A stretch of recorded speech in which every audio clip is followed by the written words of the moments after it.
El que sana es uno en realidad, porque nuestro cuerpo es una máquina perfecta. Pasa que todo radica en nuestros intestinos y que está en donde está nuestro sistema inmunológico. ¿Por qué baja el sistema inmunológico? Bueno, por una cuestión de estrés. Una cuestión de estrés oxidativo en el cuerpo, donde, aparte de envejecer más rápido, y cualquier órgano que tiene que hacer algo inmediatamente deja de hacer cierta función. Y el cuerpo no se puede reparar a sí mismo. Y estos honguitos vienen a esto, a meterse en la raíz.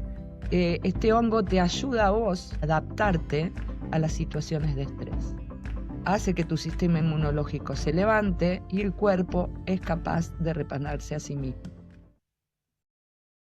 Bienvenido al Más Allá del Champiñón Podcast. Yo soy Manu y acá converso con pioneros y protagonistas del mundo fungi sobre sus vidas, emprendimientos y experiencias psicodélicas.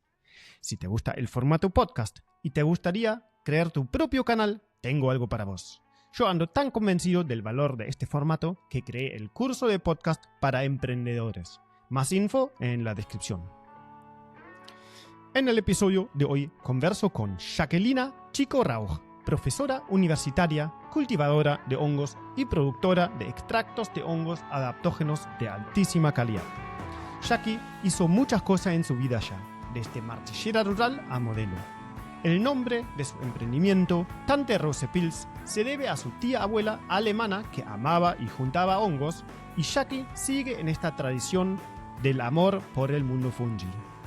Hoy facilita y acompaña tratamientos de personas con sus extractos de hongos. Disfruta la conversación, todos los links en la descripción.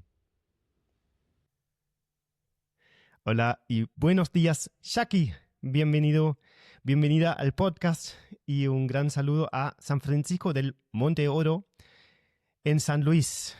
¿Cómo está esta mañana? ¿Cómo estás? ¿Cómo está la mañana? Hermoso Y día, me dijiste sí. recién que hubo tormenta. ¿Cómo la pasaron la noche? Estuvo bravo, mucho viento, mucha agua, toda la noche cayendo agua. Acá es una bendición que llueva porque es un lugar bastante seco, pero últimamente estamos teniendo bastante agua. Así que bueno, ahí pasamos la noche escuchando el viento, pero bien. Ujú. Acá llueve, pero bastante despacito, acá en la provincia de Santa Fe, pero el agua hace muy bien. Em, Jackie, empezamos el contacto, no recuerdo quién contactó a quién. Tenés un muy particular nombre de tu emprendimiento que es Tante Rose, y hace meses, hace no sé cuánto tiempo, ya lo tenía visto y digo, qué particular nombre, que es un nombre claramente alemán, Tante Rose Pilz, que es de la tía Rose, y Pilz es hongo. Así que desde el principio me llamó mucho la atención. Recién me comentaste que no sabes hablar mucho alemán por algunas cuestiones de la familia, pero ¿quién es Tante Rose? Empezamos con eso y ¿por qué ese nombre de tu emprendimiento? Bueno, primero que nada, mi nombre es Jacqueline Chico Rauch. La parte Rauch Rauch. es mi madre alemana. Y bueno, fue la única en la familia que se ha casado con un hijo de españoles.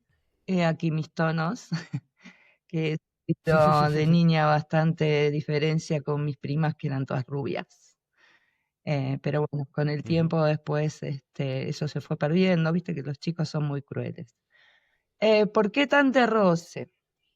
Fue muy loco porque yo hice muchas cosas en mi vida, ya voy a ir contando. Pero Me interesa. cuando arranco en pandemia a cultivar gírgolas como emprendimiento, la idea era venderlas en bandeja, frescas, secas, en polvo. Cuando empiezo a hacer los escabeches y las conservas, mi madre me dice, ay, porque es muy difícil la gente que ha emigrado escapando de una guerra que te cuente cosas, son muy cerrados ellos. Hay que sacarle todo eh, a los golpes. Entonces mamá me dice, ay, al final estás haciendo lo mismo que la Tante Rose. Y le digo, ¿y qué hacía la Tante Rose?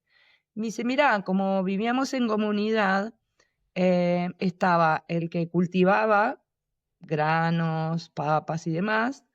Estaba el que tenía los animales y los carneaba y hacía charquis y productos elaborados para que se mantengan en el tiempo. Y a la Tante no le gustaba ninguna de las dos cosas. Y desde muy chica estaba muy interesada en ir por el bosque e identificar hongos. Así que se empezó a volver una experta en saber cuáles eran los comestibles y cuáles no. Los recolectaba y hacía escabeches y conservas. Ahí mi mamá lo asoció con su tía, que es mi tía abuela, que ella hacía lo mismo que yo. Y digo, perfecto, ya tengo el nombre, porque me faltaba el nombre del emprendimiento. Ah, Y ahí surgió la... ¿y eso es lo que decís ahora? Sí, ¿y eso que decís ahora ya fue en Sí, Argentina? sí, de hecho fue hace 5 Ah, años. eso ya fue. Sí, Ah, sí. mi abuela, no, de la tía abuela lo hacía en Alemania eso. Ah, ok, ok, ok. Pasa que cuando ellos migran, la historia también es muy bonita, porque mi abuelo era de la SS. Pero cuando la SS no era ejército, sino que era un lugar donde era más fácil conseguir trabajo. Mi abuelo era herrero. Era como que pertenecer a Mm, ese círculo hacía que él consiguiera trabajo. Y trabajó muchos años gracias a la SS. Cuando la SS se va ujú. transformando en otra cosa, mi abuelo, 9 años antes de que estalle la Segunda Guerra, se da cuenta de que hay unas listas de exterminios donde tiene que matar a su madre, que era judía rusa, María Abraham, Uf. y a todo el vecindario, que él estaba en un vecindario yiddish. Entonces dice, no, yo me tengo que ir. Y estaba muy en boga el tema de venirse a hacerse la América. Entonces mi abuelo empezó rápidamente a buscar novia para casarse porque era más fácil acceder teniendo familia, que lo iban a dejar último en la lista para venir a América si él estaba solo. Entonces empezó a ir a los bailes y le preguntaba a las chicas si se querían casar con él. Obvio, todas las chicas le decían, ni te conozco, que me voy a casar con vos y menos para irme a otro país. Pero este aquí, que había una mujer que tenía 18 años, recién salida del orfelinato, que estaba en ese Mm. baile, y mi abuelo le dijo, ¿te querés casar conmigo? Y yo me imagino hasta el gestito de mi abuela, porque ella, cuando le daba vergüenza, levantaba un hombrito, se debe haber sonreído y le dijo, sí, ¿por qué no? Entonces ahí empezaron los trámites. Y le llevó como 2 años estos trámites, así que en el medio nace mi madre. Ellos se vienen acá cuando mamá tenía meses, 1 año y 2 meses, una cosa así. Mm. Sí, mamá es de julio y vinieron en septiembre y se vino con su madre, con su hermana, con su esposa y con su hija. Y así se vinieron en el Santa Rosa, allá por el 9 de septiembre del 31. Y cuando llegan acá, llegan al Hotel de los Inmigrantes, los tienen ahí varios días y un día los llaman por apellido, se junta toda la familia, los suben a un sulky y días para el norte. Días para el norte y en el medio de la madrugada, en el medio de la nada, los bajan, sí, así, literal. Mi abuelo baja unos muebles que había traído porque en el trayecto había vendido todas sus cosas, eh, se trajo lo indispensable. Así que hicieron un círculo en medio de una plantación de algodón, se los tiraron en medio de la nada, literal. Él hizo todo un círculo y esa noche la pasaron ahí adentro. Y dice que fue muy aterrador porque veían cabecitas asomándose y ruidos en la noche, que eran los aborígenes del lugar. Eran indios guaraníes, tengo entendido. Y bueno, y ahí se establecieron y de a poco esta gente del lugar les enseñó a hacer las casas de adobe. Con el tiempo mi abuelo hizo un horno de ladrillo y les enseñó a ellos a hacer casas más fuertes, más firmes. Después empezó con el tema de la herrería cuando tuvo más acceso. Igualmente eran que ellos tenían que trabajar en el campo el algodón. hay experiencias y cosas que me ha contado mi madre maravillosas, como que ella era una bebé y la ponían en un trapito mientras se iban a carpir y la dejaban con un vaso de leche. A mi mamá no le gustaba la leche y venía una serpiente de la zona que amaba tomar leche y se le tomaba la Mm. leche y nunca le hicieron nada porque es como que ella les daba de comer. Estas historias así muy locas. Bueno, con el tiempo mi abuelo se fue haciendo, consiguió trabajo en Aluar, creo que era, como herrero, y empezaron a migrar porque ellos lo que hacían era mudarse de pueblo en pueblo y él tenía que armar las fábricas. Estamos hablando en la época de esplendor de la revolución industrial, ¿no?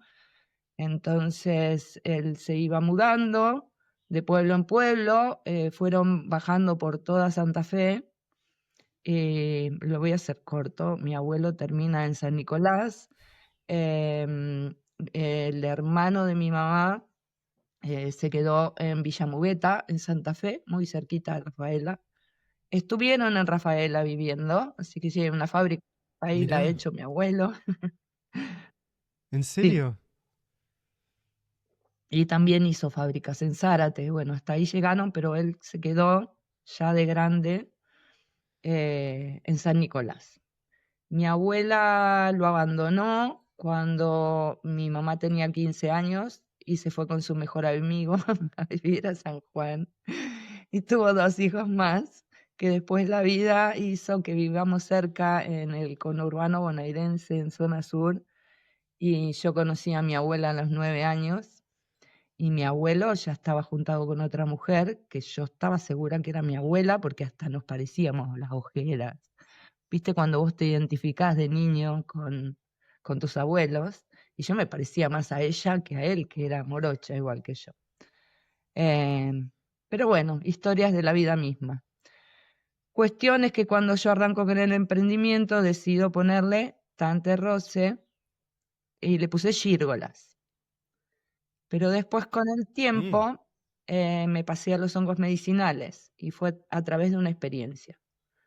Mamá estaba grande, estábamos en pandemia, mamá era de la cultura de tomar pastillas para todo. eh, Se mm, fue grande, se fue a los 91, pero podía haber vivido mucho más. Se puso 5 inoculaciones de las del COVID que le terminaron mm, provocando un turbocáncer y en 6 meses se me fue. Pero en el medio ella había perdido mucho la parte cognitiva porque el tumor estaba casi en la zona frontal del cerebro y era intercraneal y le apretaba mucho la cabeza, entonces perdía el sentido de la realidad, de la orientación, se hacía encima, se arrancaba los pañales, fue una locura. El mm, neurólogo le da corticoides para desinflamar y lo que hace es hincharse toda. Y como yo ya tenía acceso a muchos colegas que estaban trabajando con hongos, hablé con un colega en Bahía Blanca que trabaja para el INTA, los CERSOS, para el CONICET, y me dijo, mira, te voy a mandar Reishi. Así que me mandó el Reishi y mi mamá en una semana peleándome con el neurólogo en el medio, ¿no? Porque me dijo, no le podés dejar los corticoides de una, se los tenés que dejar de a poco. Le digo, mira, yo fui asmática toda mi vida, corticodependiente, sé de corticoides, hace 3 meses que los está tomando, ella genera sus propios corticoides todavía, digo, así que se los voy a sacar de una. Yo esto lo cuento como experiencia propia, no le digo a nadie que haga esto, por favor. Esto fue una decisión mía que yo sí, tuve sí, que sí. tomar en el momento. Era de vida o de muerte, tuve Mm, que elegir y dije, vamos con el Reishi, sacamos los corticoides. El médico me dijo, es tu responsabilidad. Le digo, sí, la potestad la tengo yo sobre mi madre, yo decido, le voy a sacar los corticoides. Perfecto, me dijo el médico, yo no me hago cargo. Maravilloso, me hago cargo yo. A la semana se había desinflamado toda estaba lúcida. De hecho, tengo un video guardado que alguna vez lo voy a subir a las redes. Yo todavía, la verdad, no me animo ni siquiera a mirarlo. En donde mamá me decía que estaba mucho mejor con el Reishi. Y ahí me empecé a plantear mi emprendimiento. Y si bien a mí el tema de los hongos me encanta y había tomado esta decisión de ser emprendedora, dedicarme a esto, meterme de lleno, ya hacía años que venía investigando. Al trabajar en la Facultad de Agronomía en la UBA yo tenía acceso a paper, a micólogos, a químicos, a biólogos, y la curiosidad me llevaba. Así que empecé a investigar, seguí con las gírgolas, empecé a investigar con el tema del reishi. En el medio mamá se me va porque era ya inevitable, un turbocáncer avanza muy rápido y no había muchas posibilidades, como después supe, porque después me empecé a interiorizar y decir, pucha, si yo hubiese conocido todo esto, cuando mamá empezó con ese problema, mamá estaría todavía acá. Pero después también me replanteé que nadie se muere en la víspera y que las cosas suceden por algo y que cada uno tiene sus tiempos, así que tuve que empezar a hacer el duelo. Yo daba clases en la facultad hasta hace 5 meses que renuncié para venirme a vivir a San Luis. Y mamá falleció en diciembre y yo tenía que dar clases en el segundo cuatrimestre, o sea, de agosto a diciembre. Ya venía con unos meses de duelo. Teníamos una muy grande conexión con mamá, fue difícil el duelo. Y hablo con este colega de Bahía Blanca y le digo, no sé cómo voy a dar clases porque la cabeza no me da. Y me dice, bueno, te voy a mandar melena de león. Empecé a tomar melena de león. Faltaba un mes para que yo empiece a dar las clases, eran vacaciones. Me manda el melena de león y dije, wow, no, esto no tengo forma de describir lo que estoy sintiendo con esto. Me empecé a sentir más enfocada, dije, listo, ya está, ya tengo resuelto, voy a empezar a dar las clases. En el medio que empiezo a dar las clases, me doy cuenta que los contenidos no estaban buenos. Y cambié todos los contenidos y le puse otro enfoque, como para que entiendan el contexto. Yo soy martillera rural, me recibí en la UBA, en FAUBA, y empecé a trabajar ab honorem en la cátedra de topografía agraria. Ahí aprendí y me hice topógrafa y docente de topografía agraria. Pero cuando uno da esta cátedra en la misma Facultad de Agronomía para ingeniero agrónomo y todas las carreras que tienen que ver con agronomía, yo iba como de libro. Entonces ese libro me lo llevé cuando me convocan para dar topografía y geodesia en Martillero urbano de Lomas de Zamora, que es donde yo estaba viviendo. Y daba las mismas clases que daban agronomía. Y en un punto me di cuenta, digo, un ingeniero agrónomo necesita aprender las herramientas, cómo se usan, cómo bajar el agua de un molino a una aguada, cómo hacer terraplenes por una gradiente importante en un campo y que el agua no se escurra y pueda quedarse en el espacio de cultivo. Entonces yo le enseñaba todo eso a los martilleros y digo, ¿qué le importa al martillero esto? El martillero lo que tiene que saber es cuando tiene que tratar con un agrimensor, entender lo que el agrimensor le dice, aprender un plano, aprender las leyes de urbanización, dónde se puede edificar, dónde no, si se puede edificar más de un piso en determinada zona. Entonces, cambié la materia por completo gracias al Melena de León. Y ya a esta altura, conociendo el Reishi y conociendo la Melena de León, dije, bueno, vamos a ver cómo hacemos para en vez de cultivar gírgolas, que son las más fáciles dentro de todo, las más nobles, las que crecen más rápido, las que solo necesitan celulosa y lignina, que la madera puede ser blanda, paja de trigo, álamo, ¿no? Todas estas maderas blandas, de muy rápida reproducción, pasar a un hongo medicinal que ya necesita otros requerimientos. Así que tomé la decisión otra vez, porque la vida se trata de eso, de tomar decisiones, y me cambié a los honguitos medicinales. Y arranqué con melena de león y con reishi. Y estuve un tiempo así. cultivándolos. Son procesos mucho más largos. Aprendí a hacer extractos, hacía doble extractos, las maceraciones de estos hongos, sobre todo el reishi, tarda mucho porque tiene una consistencia bastante dura, o sea, sacarle, romper la molécula y hacer que el solvente entre y retire todas esas propiedades, tardaban 3 meses. Y bueno, me fui haciendo a los golpes, a los porrazos, investigando. Después esta comunidad es hermosa, estamos muy conectados, toda la gente que cultiva hongos, realmente son todos muy em, que te dan, ¿no? Son amorosos. Así caí con un muchacho que trabaja en laboratorio y me enseñó a hacer las maceraciones en caliente, o sea, pasé de tardar 3 meses a tardar entre 6 a 8 horas en hacer los extractos. Yo ya tenía mis asientes, pues eso es otra cosa. Para mí no son ni clientes ni pacientes, son asientes. Porque el paciente es pasivo, hace lo que el médico le dice y no se cuestiona. Y el cliente es comercial y no es mi idea, a mí me gusta ayudar a los demás. Así que un médico chino me enseñó esta forma de expresar a la gente que se acerca a mí, que son asientes. Asientes, porque hacen por su salud, quieren sanar, se preocupan, investigan, a ver qué puedo hacer yo para sanar desde lo natural, ¿no? Desde lo que fue siempre. Porque ahora a estas terapias o a esta medicina le dicen alternativa. Para mí es al contrario.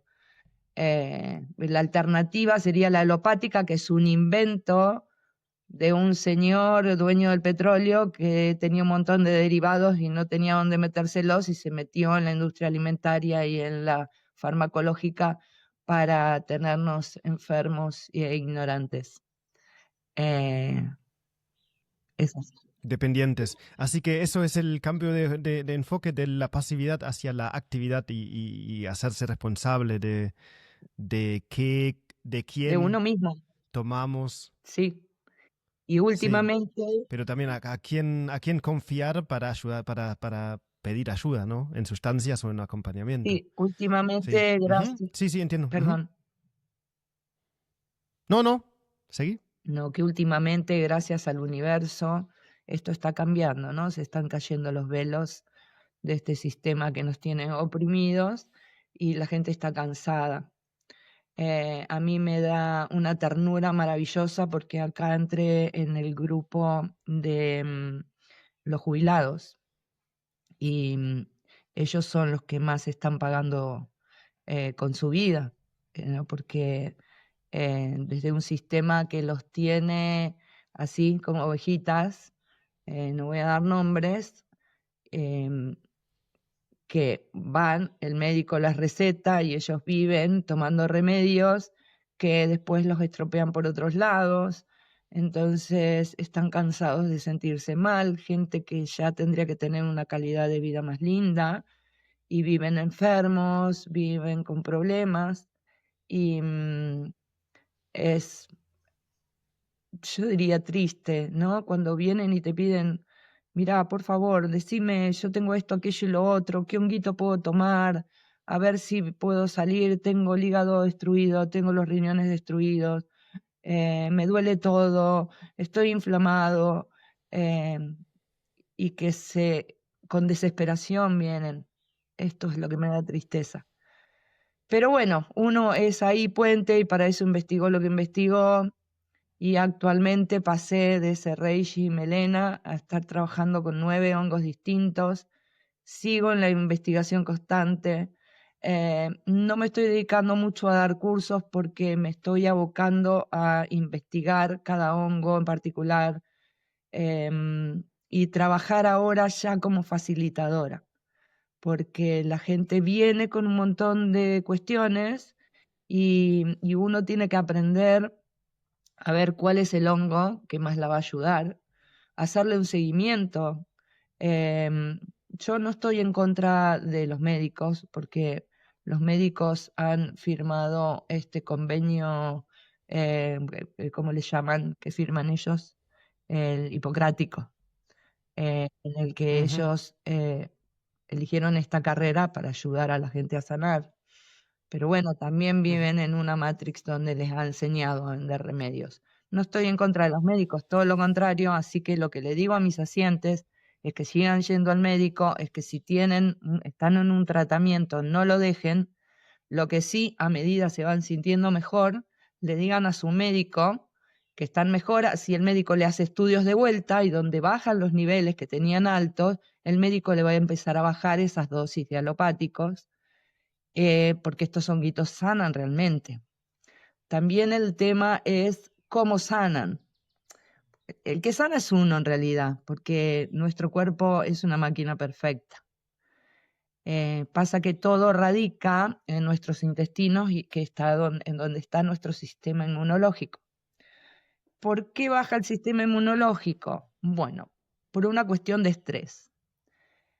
Una cuestión de estrés oxidativo en el cuerpo donde, aparte de envejecer más rápido, hay algunas funciones del cuerpo que se van perdiendo porque el cuerpo está todo el tiempo en alerta y cualquier órgano que tiene que hacer algo inmediatamente deja de hacer ciertas funciones. Entonces empieza a bajar el sistema inmunológico y el cuerpo no se puede reparar a sí mismo.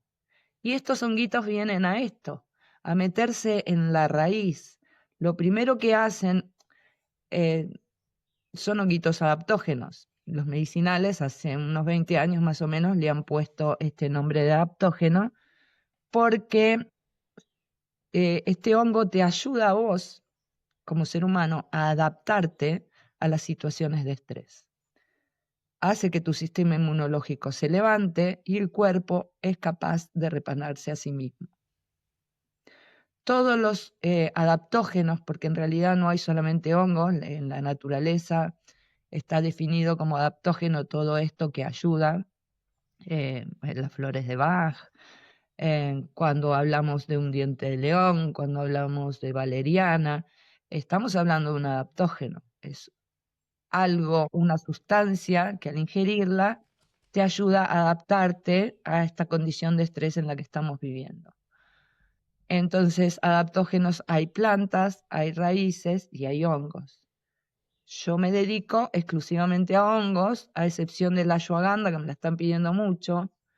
El tema de que se pongan de moda también es bastante complicado para uno hacerle entender a la gente que no debe salir a buscarlos a cualquier lado, que hay un montón de empresas que los están poniendo en el mercado y no tienen controles. Yo creo que en un podcast anterior, Candela de Hongo y Pacha habló bastante de este tema, así que no lo vamos a tocar porque ella es la que lo maneja mejor. Eh, Sí, el otro día leí que el 90% de la producción mundial es China, China. sí. Y todos los 10% se reparten con todos los otros países del mundo. Pero sí, em, la calidad de la materia prima es fundamental, sin Sí, ninguna señor. duda. Y hay muy poca información y trazabilidad, y es un gran problema si lo hablamos con Cande más o en mayor detalle.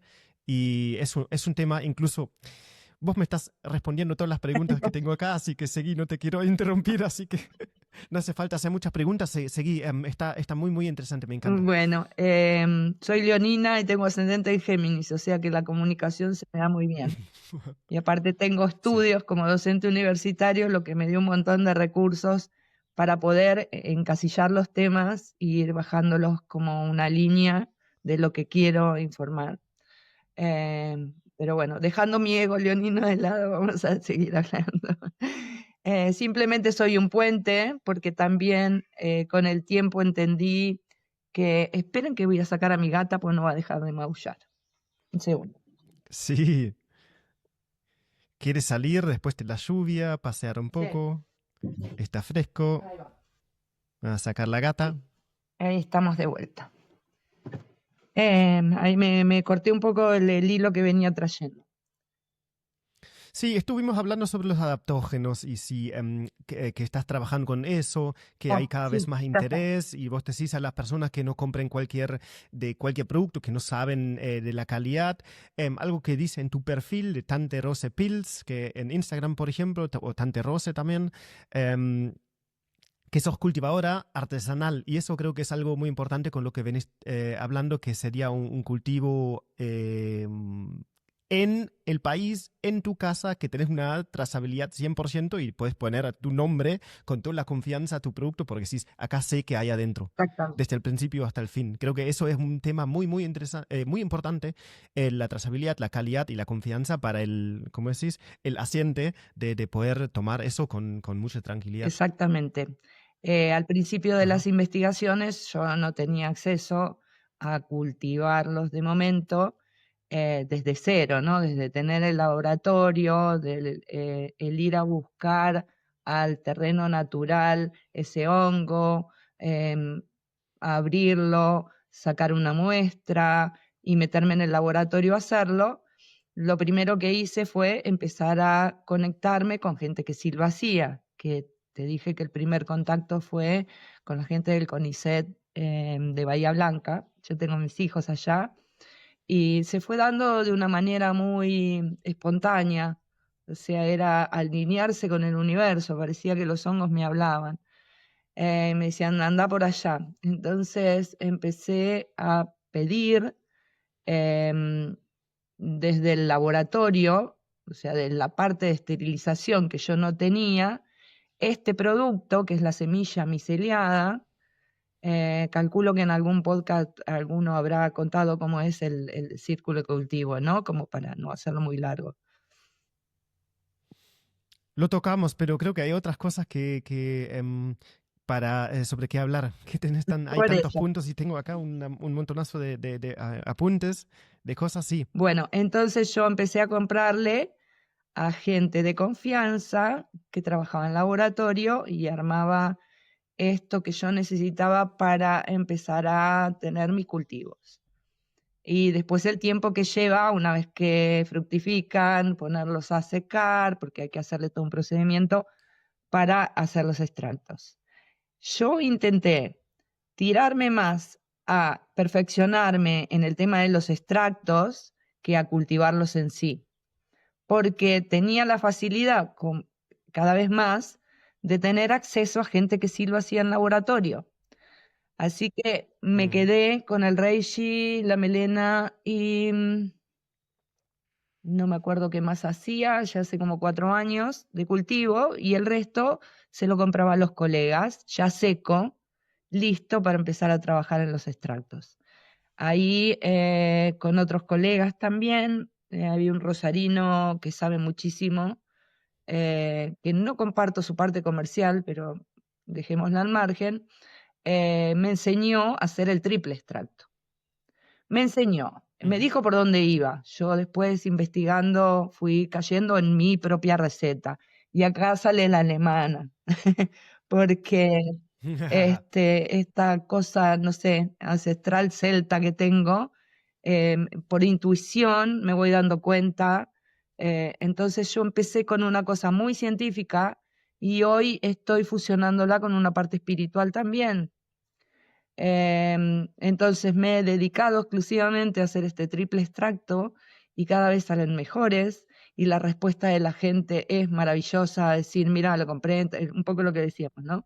Lo compré en tal lado y no me funciona, voy a probar los tuyos y dicen qué diferencia porque ya el color, la textura, todo lo que Mm, hay ahí el adentro, porque sabor. también hay muchísimo amor, está mi propia energía. Yo tardo 2 días en hacer cada extracto, en donde prácticamente no duermo y dejo toda mi energía puesta ahí. Si me ven hoy cansada, es porque estoy hace 2 días terminando de hacer Reishi, que ya me estaba quedando así. Soy una súper agradecida de toda la gente que me fue guiando, que me fue asesorando, que me pasó información, eh, le encontré sentido a mi vida. Chicos, he hecho de todo en mi vida y me aburría de todo y no encontraba el lugar Y lo único que le pedí al universo es que me dé claridad para saber a qué yo vine a esta tierra. Y ellos me dieron la respuesta. Se me paran los pelos. A mí también. Encontré mi lugar en el universo y ahí me voy a poner así como emocional. El poder ayudar a la gente, cuando la gente te dice gracias. Hay gente remitida de cáncer que dice, me curé a través de los honguitos. Vamos a hacer un vivo, yo quiero contar mi experiencia, voy a mostrar mis papeles, cómo era antes, cómo era después. Gracias, gracias, gracias. Bueno, y gracias a vos por compartir y por trabajar en eso, porque es muy valioso y te agradezco mucho tomarte el tiempo y charlar acá y compartir eso, que podríamos hablar fácilmente 10 horas. Vos me comentaste antes de poner a grabar que podrías escribir varios libros y tengo acá un coso de apuntes, un quilombo tremendo, porque hay tantas cosas que me interesarían seguir. Desde empezando hace unos 100 años atrás, en 1920, cuando empezó la historia de tu abuelo y abuela o bisabuelo, no No, mi recuerdo, abuelo, mi abuelo. pero ahí en Alemania todavía, y después por el Chaco, por la historia de herrero de tu abuelo. Mi abuelo y bisabuelo también fueron herreros. Así que nada, pero quiero quedarnos un poco con el último tema. Me interesa si puedes resumir un poco este tema. ¿Cómo es la doble extracción y cuál es la diferencia con Sí, la triple ajá, extracción? sí, Sí, esa parte que estás trabajando sí. mucho. Cada proceso se retiran las propiedades del hongo a través de un proceso que es acuoso y alcohólico, porque hay enzimas que son hidrosolubles y otras que no. Entonces hay que hacer distintos procesos. Y hay que hacer procesos en frío y en caliente. Lo que se hace en la doble extracción es que se hace una maceración en frío y una decocción en caliente. Entonces hay algunas enzimas del hongo que como que no se terminan de sacar y yo las extraigo a través de un acuoso en frío entre comillas, porque lo que hago es una hiperinfusión antes de empezar. O sea, lo que saco, y esto hay muchos colegas que me están escuchando cuando dicen, por ahí era, este es tu secretito. Bueno, esto es Bien. hacer como un té en el que va a estar 16 horas ahí y después lo voy a colar y ese mosto que queda, ahí sí lo voy a meter en la parte alcohólica. Y lo voy a hacer de una manera en caliente para poder extraer todas sus propiedades de forma acelerada. En vez de tardar 3 meses y hacer una maceración en frío, yo lo hago en caliente. Es muy riesgoso porque estoy calentando alcohol. Tiene un montón de ítems porque el hongo no es como una planta o como una raíz. El hongo a los 80 grados se quema. Entonces es un proceso muy largo, muy suavecito, en donde hay que ir tanto evaporando como retirando muy de a poco para que la temperatura nunca pase de los 80 grados. Porque si vos vas a hacer un doble extracto, recién estás empezando, y haces una decocción donde hervís esa decocción, ya no sirve. Ese hongo se quemó, perdió todas las propiedades, se evaporaron, se fueron. Ujú, Betaglucanos, ujú, triterpenos, todo se fue. ujú. Si algún día, no sé si hiciste un podcast con Soma, él lo puede explicar mejor que yo, que es el que me enseñó a hacer la, la maceración en caliente. Todavía no, pero me gustaría, ya lo tengo medio ahí. Hay tantas personas interesantes y a veces como aprovecho que se me cruza por la mirada para contactar y agendar una llamada, pero en Soma sí lo vi varias veces y me interesa mucho. Sí, Separa tu cabeza esto ya con es la. Soma porque te la parte. Seguro, pero eso me pasa casi con todos. Hay un montón que me supera, pero después por lo menos está grabado y lo puedo escuchar otra vez y enganchar un poquito más y así de esa manera ir aprendiendo. Pero no finjo ni que estoy entendiendo todo lo que me cuentan las personas, ni vos ahora. Pero te puedo seguir con los solventes, con las temperaturas. Hemos hablado sobre este tema también un poco con Poppy, de Familia que produce, que Ella está hay haciendo el triple em, ahora, hace poco también. sus... Ajá, sí, que hay sustancias moléculas termoresistentes, otras que no, solubles en agua o por la polaridad. Entonces la formación básica química tengo para entender que son diferentes solubles. Sí, pero no te quería interrumpir mucho. ¿Eso estabas terminando con el proceso? ¿Eso ya era triple extracción que estabas Claro, comentando? claro. Lo primero que hago es una hiperinfusión, después una maceración en caliente y luego una decocción, que también es en caliente, pero la maceración es con alcohol y la decocción es con agua. Entonces ahí se termina el proceso y voy poniendo por separado lo que obtengo de cada una y al final los uno. Lo dejo 2 días estar ahí, que se acople todo y ya está listo el extracto para envasar. Ok. Comentaste que tenés contactos con personas de laboratorios, también haces seguimientos, hiciste análisis de laboratorio de diferentes sustancias o es más algo empírico. Mira, lo mío es muy artesanal y lo voy a defender a muerte porque me nace en el instinto. Y con la diferencia que yo tengo ideológica con el tema de las farmacias y los laboratorios, me niego rotundamente, me dicen que me quede en el tiempo, yo prefiero quedarme en el tiempo porque si se hizo hace miles de años y funcionó, tiene que seguir así y voy a defender eso. No uso aparatos para hacer ninguno de los procesos. Lo hago en mi cocina, tengo mi hornallita digital, no voy a decir que no, pero no trabajo con Soble, no trabajo con ultrasonido, no trabajo con microondas, nada, yo lo hago de manera artesanal y quiero mantener y defender eso a muerte. Soy la Tante Rose. A ver, esto En esa tradición de la sí, sí. abuela, Así tía abuela. como mi familia Ujú. hacía su cerveza, aprendí a hacer los chucrut y los fermentos, todo de mi familia. Esto es el legado que me ha dejado una tía abuela que yo no he conocido y sin embargo la tengo en mi ADN y esto es lo que voy a defender, ¿no? Yo soy la brujita, yo soy la abuelita que hace estos preparados como se hacían antaño y quiero defenderlos a Mm. muerte. No tengo nada contra los demás, científicamente también lo trabajo porque he investigado mucho y conozco. Y además es como que se necesita, ¿no? Porque uno tiene que ver lo que está haciendo y cómo lo está haciendo, si lo está haciendo bien o lo está haciendo Ujú, mal. Entonces puedo unir las ujú. dos cosas. Puedo hacerlo desde el lado científico y puedo hacerlo desde el lado artesanal sin perder la línea de la estructura de hacerlo en mi cocina, pero con conocimiento. Entonces Ujú. me pone en un muy lindo Sí. lugar que me gusta mucho y que lo voy a defender y ahí me voy a quedar. Voy a seguir investigando. Sí, y lo, Sí, Sí, y el empirismo también es algo válido en la ciencia. Capaz no tiene el mismo valor en la ciencia natural de las universidades hoy en día, pero de trabajar años con tus productos, con personas que les hace bien y claramente lo pueden asociar con estos productos, es algo no, empírico absolutamente que sí. es innegable y tu propia experiencia y la confianza en los productos y los procesos naturales que no requieren microexplosiones de cavitación, creo que esa confianza en la naturaleza y en los procesos de los hongos en sí, de los procesos amigables, lentos, etcétera, viendo al mismo tiempo los resultados, puede ser suficiente. Entiendo eso. Mira, ahí me interesa profundizar un poquito más.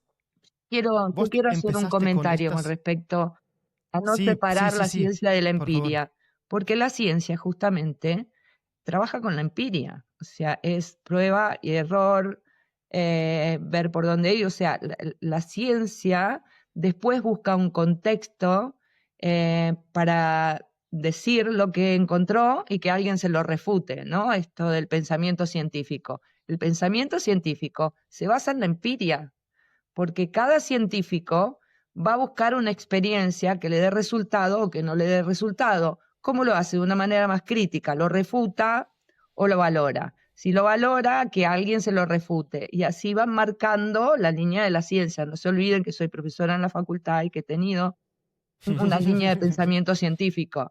Entonces, el poder juntar esas dos cosas es lo que me parece maravilloso, porque no deja de ser empiria todo el tiempo. ¿Cómo aprendemos si no es a través de la experiencia?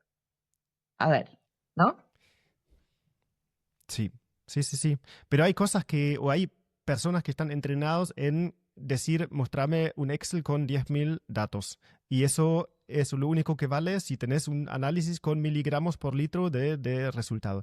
Pero creo que sí es una tendencia también natural que el péndulo se va un poco más acercando al centro, donde capaz hay 100% subjetividad, que dice, yo hago todo a nivel intuitivo o hago todo a nivel buscando una ciencia objetivo, pero no hay objetividad en nada. Siempre hay una persona atrás interpretando, haciendo, diseñando cada experimento o analizando o interpretando resultados. Entonces creo que hoy en día estamos en una etapa cuando podemos volver un poquito a aceptar que hay en todo una subjetividad. Cuando se escribe en los papers científicos, se estudió lo que Es sea. verdad.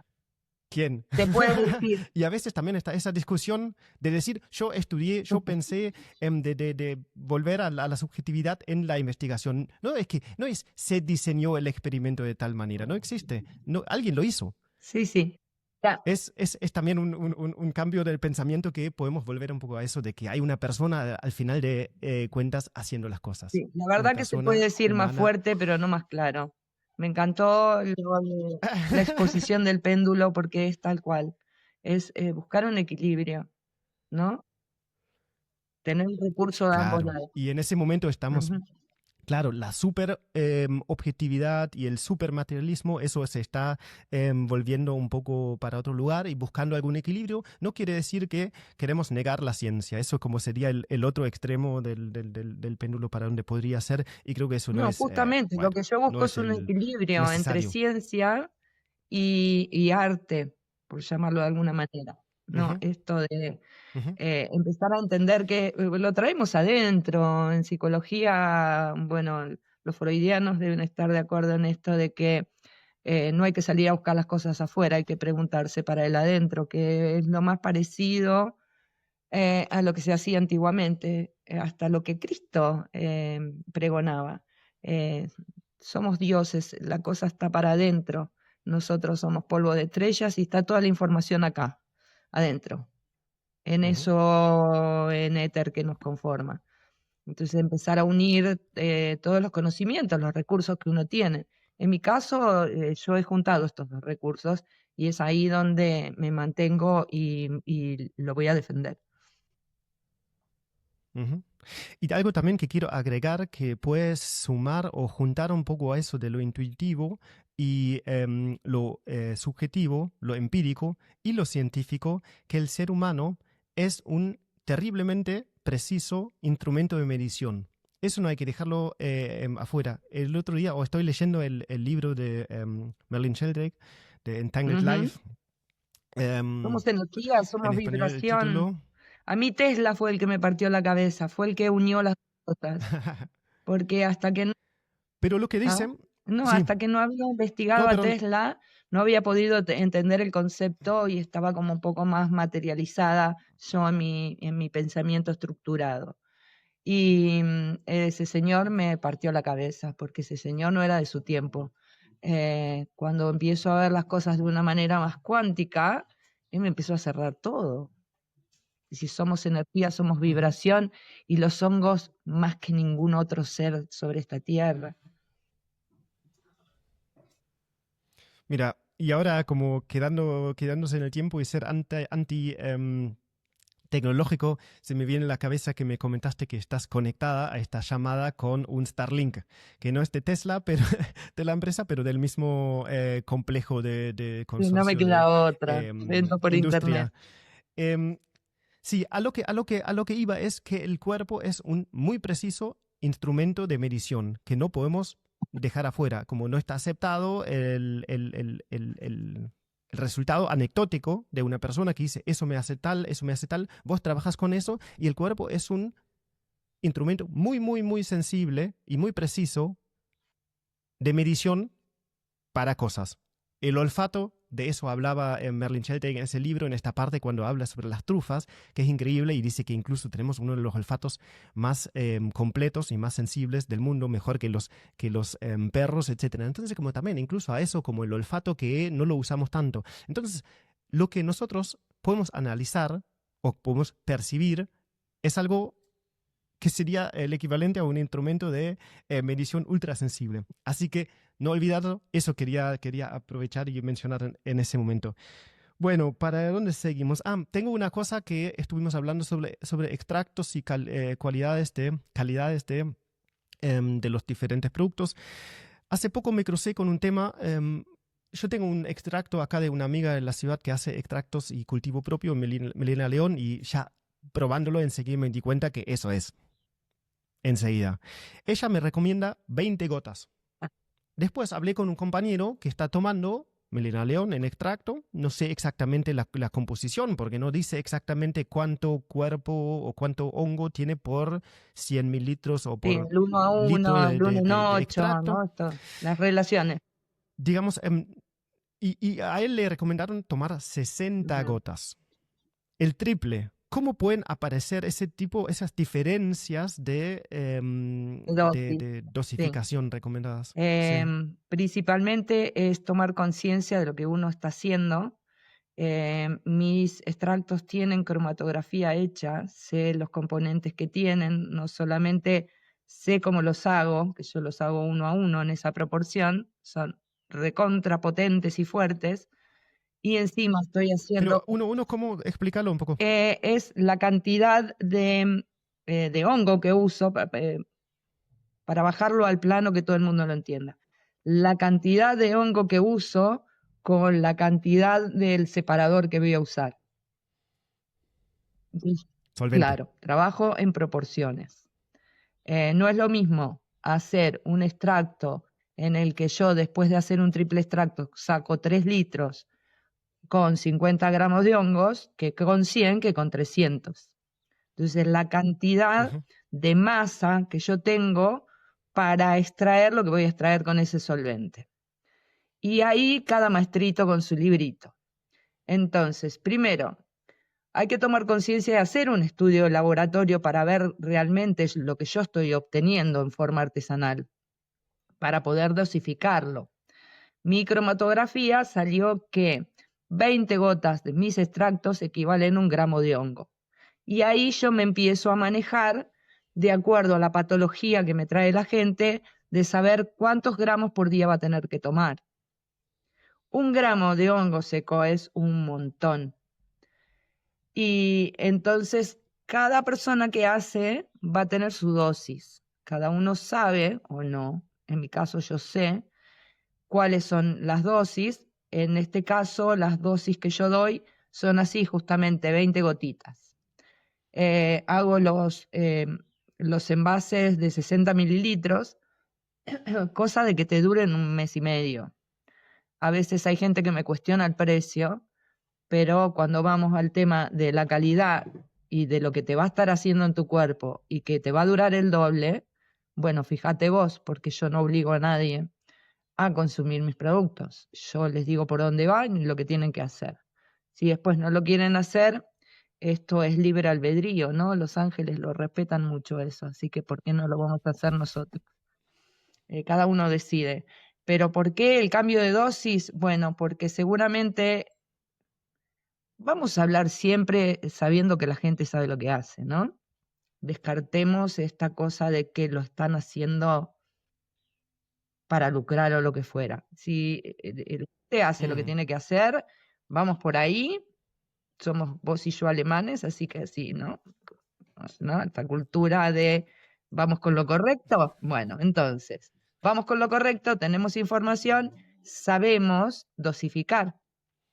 Entonces, en relación a la proporción de ese extracto, se van a tener que tomar más o menos gotas. A lo mejor este otro, que eran 60 gotas, equivalen a 20 gotas mías. 60 gotas equivalen a 1 gramo de hongo, cuando mis extractos, 20 gotas son un gramo de hongo. ¿Está contestada la pregunta? Sí. Creo que una recomendación que entiendo que se puede dar es que la persona que tiene un producto y quiere saber la calidad podría empezar a hacer preguntas al vendedor o productor sobre lo que vos decís, la relación entre A solvente mí y me hongo. hacen, ¿eh? Me hacen esas Y, consultas. ajá, está Sí, bien, sí. está buenísimo, pero creo que si la persona o el vendedor, etcétera, no puede responder ese tipo de preguntas, ya es mala señal. Debería saber si no es miligramos por litro o ese tipo de unidades muy precisas de terpenos, Ujú. etcétera. A lo mejor esas preguntas más generales. ¿Qué más preguntas hay que se podría hacer un productor, un vendedor? La relación hongo-solvente, ese 1-1, y qué más preguntas se podría hacer para tantear si sabe de su producto o si es buen Bueno, producto. yo calculo que si empiezan en este viaje, primero se deben haber informado por lo menos en cómo hacerlos. Y una vez que más o menos tiene decidido cómo hacerlos y empezar a hacerlos, tiene que empezar a hacer investigaciones a ver cómo puedo yo desde el laboratorio saber qué es lo que estoy haciendo. Esto, ¿no? De mezclar la empiria con lo científico. Pero para tener una respuesta concreta. Porque si yo soy la abuelita que estoy haciendo el extracto y no sé cuánto te tengo que dar, acá no hay sobredosis aparte, ¿no? Porque este hongo no provoca adicción, no provoca estados alterados de la conciencia, es un producto natural, es inocuo, pero bueno, estamos trabajando con alcohol, por ejemplo. Digo, un melena de león que Mm. trabaja en la parte intestinal y alguien tiene gastritis o tiene reflujo, no le puedo dar un hidroalcohólico, ¿no? Es el sentido común también. O la información que uno maneja, porque creo que el éxito radica en la información que uno maneja. Cuanto más información uno maneja, puede trabajar más contundentemente y puede dar mejores resultados a la gente. Por eso se llaman nacientes, ¿no? La gente que viene a mí, porque es la que se plantea estas cosas de, che, ¿qué dosis tengo que tomar? ¿Pero por qué? Y esto es muchísimo más grande, porque yo vengo usando otros recursos también. Estoy estudiando medicina ayurvédica. El cuerpo tiene relojes biológicos y no es lo mismo consumir la misma sustancia a la mañana que a la tarde que a la noche, porque el cuerpo tiene distintos requerimientos.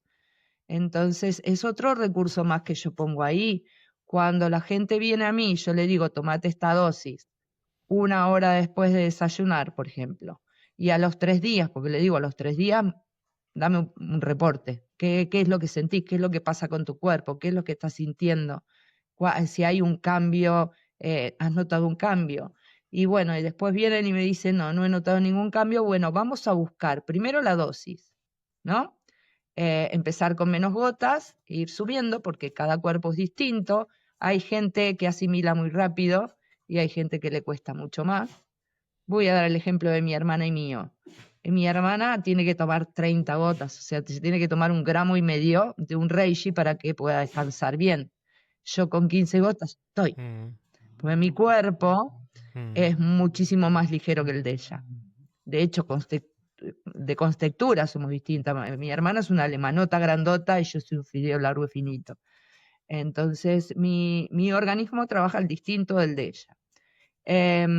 Ella puede tomar el reishi 1 hora antes de cenar y con eso ella ya duerme bien.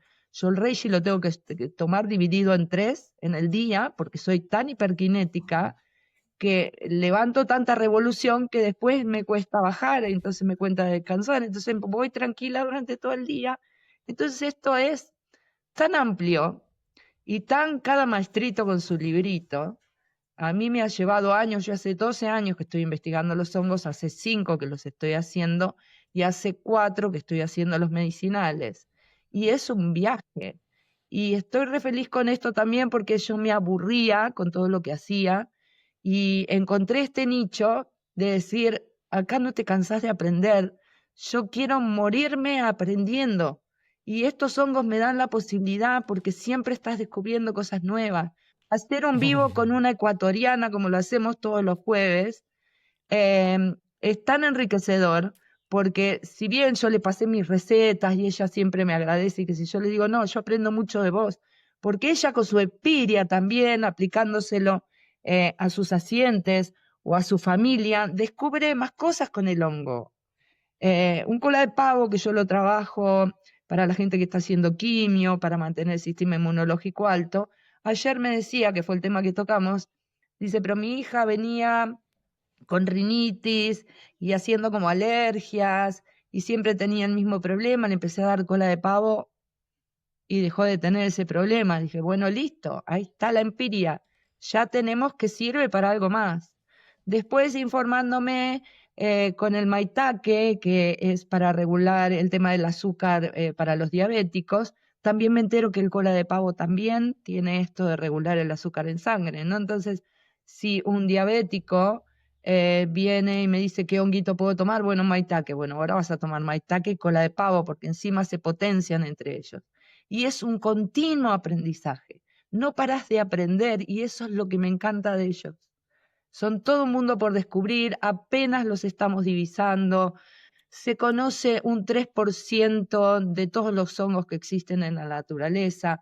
Están en la tierra desde antes que las plantas.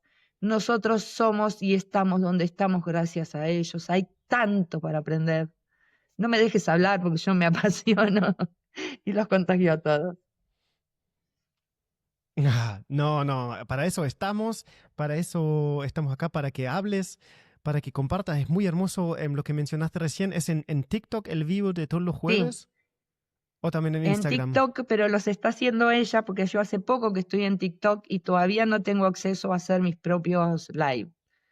Entonces hay que seguirla a ella para escucharlos. Es Casa del Ok, Hongo, guión bajo S de Ecuador. ok. Lo podemos poner en la descripción, el link o el nombre, después me lo pasas para que quede, porque también me interesa escuchar más de vos. Por hoy iría Sí, cerrando. Em, Podemos juntarnos en otro sí. momento. Vamos a hablar de Podríamos todo lo ir que hice por en mi tantas vida. ramas. Fue un primer interesante pantallazo de tus pensamientos, de tu trabajo, de tu descendencia también, que dio lugar al nombre ese Tante Rose de tu tía abuela, con su No, que de hecho descendencia me y baja su amor por los información, hongos ya hace 100 me años baja atrás. información. Yo decía, ¿cómo puedo ayudar a los Ujú, demás? ¿Cómo voy a saber cómo manejar a este asiente, ¿no? Esto de todo lo que aprendí son bajadas. De repente es una ujú, luz que me ilumina y me dice, es por acá, tenés que hacer esto.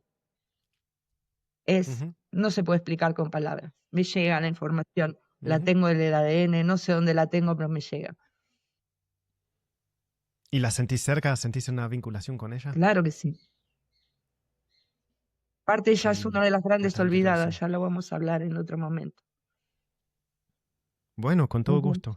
Mira, palabras o conceptos que se repiten mucho en estas charlas es la curiosidad como motor para cultivar, para aprender, para seguir adelante y no dejar, sino recién empezar con el tema de los hongos en todas sus facetas.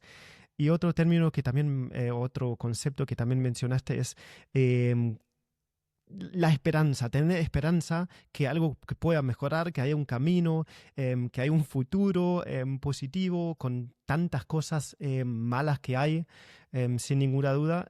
Curiosidad y esperanza creo que son términos o conceptos que siempre se repiten y también lo escucho un poco en vos.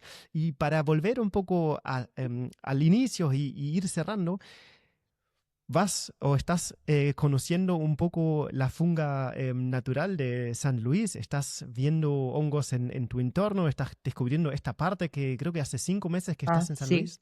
en realidad todavía no, porque no estamos en épocas. Ahora hay muchas lluvias, así que voy a aprovechar. Tengo una conocida en turismo que hace senderismo. Estamos tratando de armar para abril del año que viene un sendero micológico.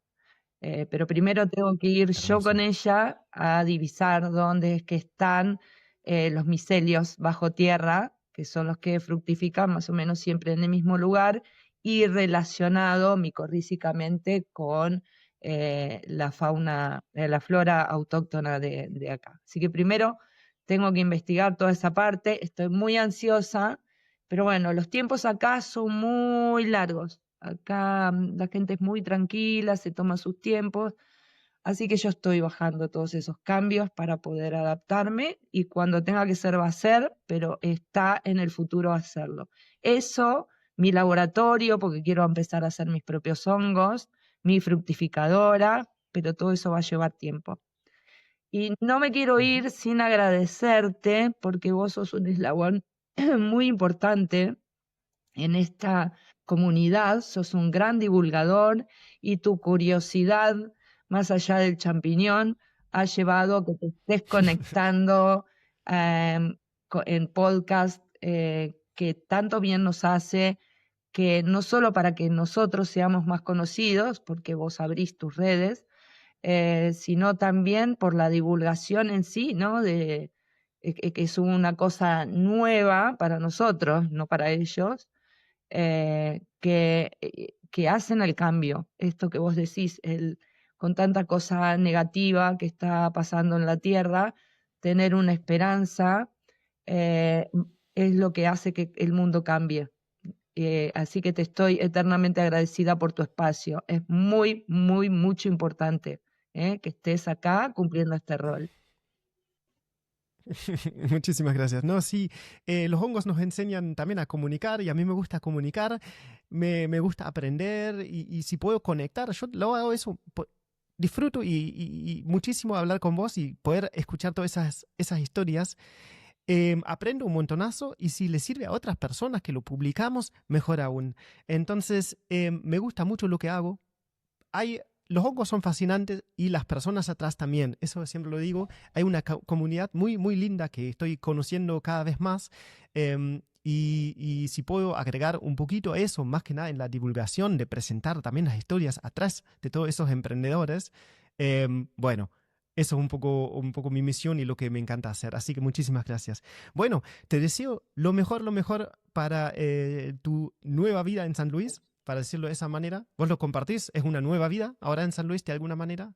Sí, sin duda lo es. Un cambio radical. Ajá, Ya no vibraba con la ciudad, ajá. era inminente un cambio y se lo tiré al universo y el universo fue sincrónicamente poniéndome las herramientas en el camino eh, yo estoy acá por designio divino, como quien dice, porque me estaba por ir a otro Ujú, lugar y se lo tiré al universo y el universo me respondió de esta manera. En pocos meses ujú.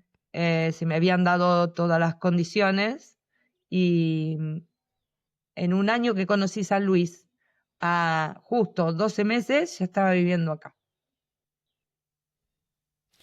Como última cosa, ¿cómo llegaste a San Luis? ¿Por qué San Luis o por No, qué San Francisco del Monte Oro? ¿Por qué terminó en eso? es muy larga la historia, eh, sí, Sí, da para otro podcast. Eh, mm, ajá. Tengo una conocida en el grupito de hongos que estaba muy interesada en los hongos y empezamos a hablar por WhatsApp.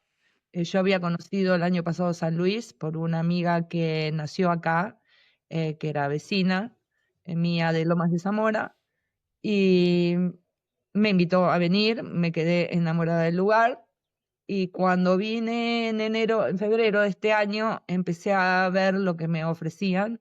Y esta chica me dice, bueno, mira, yo estoy en La Majada, que es acá cerca de San Francisco, ¿por qué no te venís? Me gustaría que vivas cerca de mí y poder hacer cosas juntas.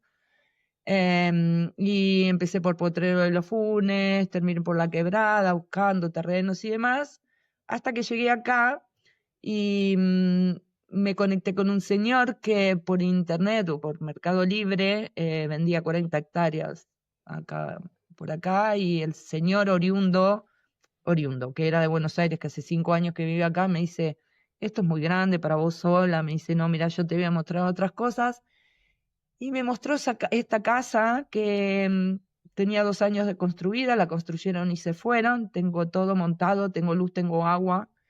em, Tenía todo a disposición porque mi idea era comprar un terreno, desmalecerlo, poner un contenedor, empezar a hacer mi casa de barro. Parece que el universo me dijo, hija, el año que viene cumplí 60 años, no estás para estos trotes, te vamos a dar algo ideal para vos y que vos empieces a trabajar derecho con tus hongos, no te pongas a hacer locuras Y acá estoy. Elegir sus luchas y la lucha de hacer una casa desde cero esta vez no fue. Bien, mira, tengo que intervenir y decir, bueno, no me gusta el término desmalezar, pero seguro que estás de acuerdo con eso, que es solamente una costumbre que tenemos.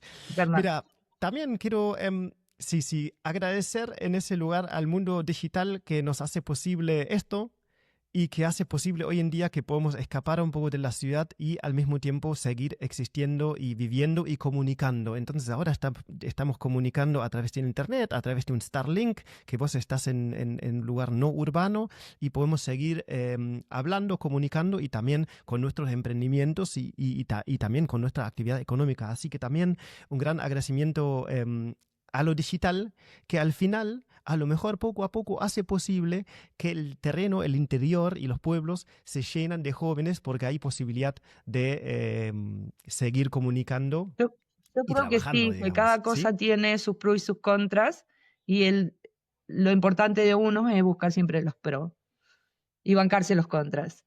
Pero que sí, lo que tiene el Internet, que hay muchísima información y poca formación.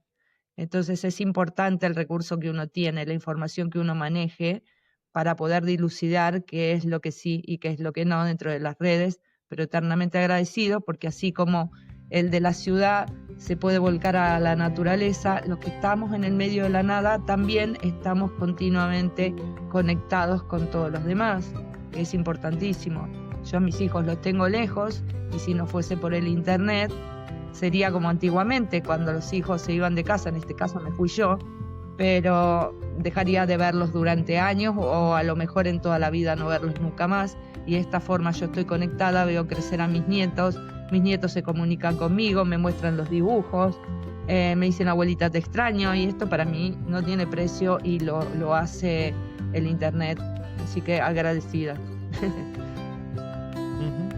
Y yo, y creo que muchos otros jóvenes, podemos imaginarnos un futuro más en un pueblo o incluso en la nada misma. Y yo también tengo mi familia lejos, así que también muy importante esa forma de comunicar para no estar meses o incluso años sin hablar, como seguro que fue así en las épocas de tus padres y abuelos, pero sin ir tanto para atrás. Pero bueno, por hoy te agradezco muchísimo, hablamos un montón, me contaste un montón, me dan ganas de seguir todo lo que haces y volver a charlar o seguir todo tu trabajo. Muchísimas gracias, un gran abrazo para San Luis y espero que es solamente el inicio de la comunicación y no el final. Muchas gracias. Gracias a vos por todo. La verdad que va a ser lo que querramos que sea, así que seguramente vamos a seguir. Un abrazo grande para Rafaela Santa Fe, ahí los vecinos de mis abuelos. Y tengo pendiente conocer más de la provincia de San Luis, que hace mucho tiempo que lo veo ahí de las sierras de Córdoba y digo, allá San Luis, tan cerca y no conozco. Acá tenés las puertas abiertas próximo viaje va cuando a ser quieras. Sí, tú y tu familia son siempre bienvenidos. Muchísimas gracias. Un gran abrazo. Gracias a todos. Muchas gracias por escuchar este episodio hasta el final. Si te gustó, recomiéndalo a un amigo. Si algo te inspiró o molestó, deja un comentario. Si querés ayudar a cubrir los gastos de este programa, puedes hacerlo ahora mismo con un solo clic en el link de Mercado Pago en la descripción. También puedes apoyar el canal dándole una calificación positiva en Spotify. Es gratis y lleva solo unos segundos. Mil gracias. En mi curso de podcast para emprendedores, comparto porque este formato tiene un gran valor para tu emprendimiento y te ayudo en armar tu canal de manera orientada y eficiente. Para conectar directamente conmigo, mándame un mensaje en Instagram o un mail a contacto@manuelschmelzle.com. Acordate de seguir el canal y nos vemos en el próximo episodio.